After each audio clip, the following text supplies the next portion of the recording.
Hello hi welcome to Tulasi's world. Today recipe చక్కెర పొంగలి.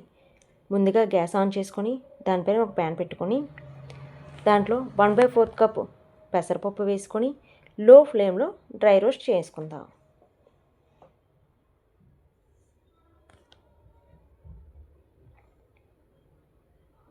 కొంచెం కలర్ చేంజ్ అయిన తర్వాత తీసుకొని పక్కన పెట్టుకుందాం. ఒక కుక్కర్ తీసుకొని అందులో 3/4 కప్ రైస్ తీసుకొని అందులోనే వేయించుకున్న పెసరపప్పును కూడా వేసుకొని నీట్గా వాష్ చేసుకుందాం. దాంట్లో 2 కప్స్ ఆఫ్ వాటర్ వేసుకొని 3 విజిల్స్ వచ్చినంత వరకు వెయిట్ చేద్దాం.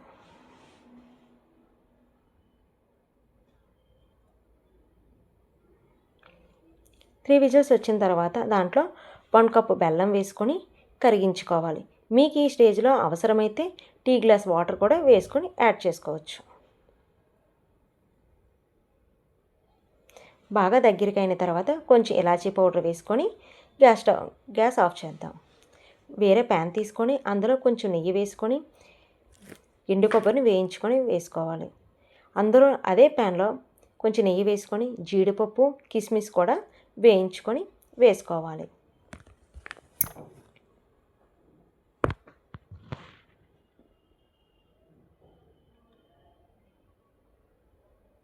మొత్తం అంతా కూడా నీట్గా కలపాలి. మనకు కావాలంటే ఎక్స్ట్రా నెయ్యి కూడా యాడ్ చేసుకోవచ్చు. వేడి వేడి టేస్టీ చక్కెర పొంగల్ అనేది రెడీ అయింది. మీకు ఈ వీడియో నచ్చితే లైక్ చేసి సబ్స్క్రైబ్ చేసుకోండి. ఇప్పుడు ఒక సర్వింగ్ బౌల్లోకి తీసుకొని సర్వ్ చేసుకుంటే చక్కెర పొంగల్ రెడీ.